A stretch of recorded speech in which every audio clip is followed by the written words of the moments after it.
পেয়েছিলাম আমার বাবা। সেগুলো ভুলতে পারি না, এখন বুঝতে পারি। তখন তো বোঝার মতো ক্ষমতাও ছিল না আমার।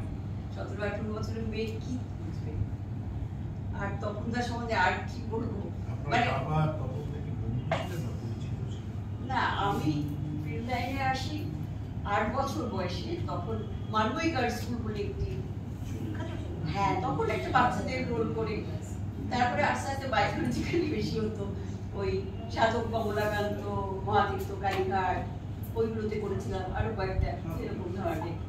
আর তখন তার অতিথিতেও করেছিলাম, যেটা বাসন্তীর সঙ্গে ওই ছোট একটা গ্রাম্যবধূর রোল ছিল আমার। তখন তো বলছেন তোমার জন্য আমি একটা লিখবো, সেই গল্পটা সত্যি লাস্ট। আর সেইটাতে ইন্ডাস্ট্রি সকলেই দুঃখ পেয়েছিল যে কাউকে নিমন্ত্রণ করা হয়নি বিয়েতে।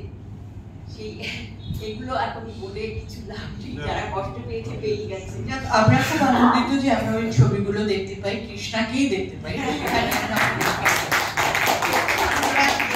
তার কোনো অস্তিত্ব আমাদের কাছে নেই, আমাদের কাছে কৃষ্ণাই আছে। আমি আপনাদের কাছে কৃষ্ণা হয়ে থাকতে চাই, সেইটুকুই আমার আর কিছু নেই।